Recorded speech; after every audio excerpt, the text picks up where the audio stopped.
If I had to state 3 things that made me as successful as I am today, one of them would probably be staying true to yourself. There's a lot of people, they get into this music thing for the wrong reasons.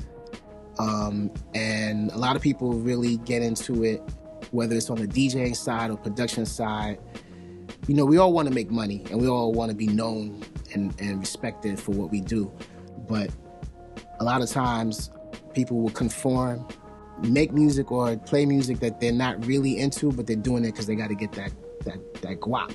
They got to get that bread and, you know, they got to keep the bills paid.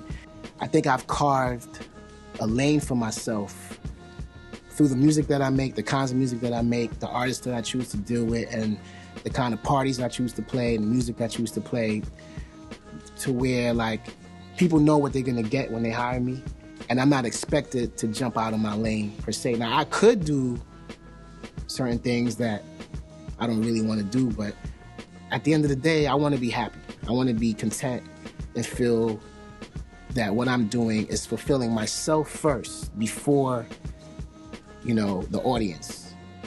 So that's definitely one thing I should say, you know, to everyone trying to get into this. Like, really listen to your soul and follow your path and your heart, but do things that you really want to do, that you won't regret later on in life. The second thing is, I'm probably one of the most diverse individuals that I know in the music industry.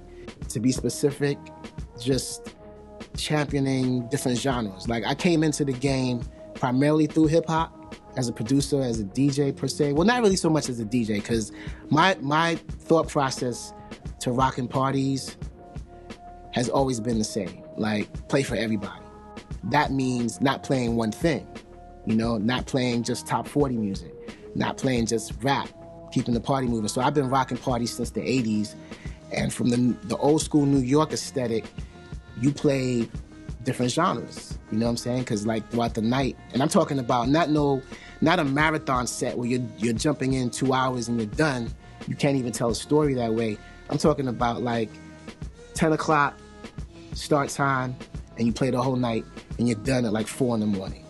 So with that being said, you got to play different styles of music, and I think that's opened the floodgates for me to be invited to play for different kinds of settings all over the world, not just in the US, but I've gone to places where I never thought I would end up going, because I've embraced all these different styles. And doing parties for celebrities, corporate events, private events, holiday parties, down to like local parties in New York City where I might be only getting $300-400, but I'm still doing it because I still love it. I still love to play, and I still love to cater to my people at the crib, at home. I run the gamut, but I'm still doing what I love, you know, and I think once you have that passion, people see that and they feel it, you know what I mean? So once you stick to that, I think you'll always be relevant to a certain degree.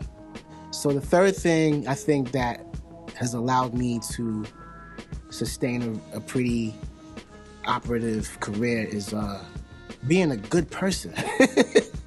being an approachable person, not letting your ego get the best of you, just being relatable on different fronts, you know? Like, I think I have a pretty great reputation in this game for being the nice guy.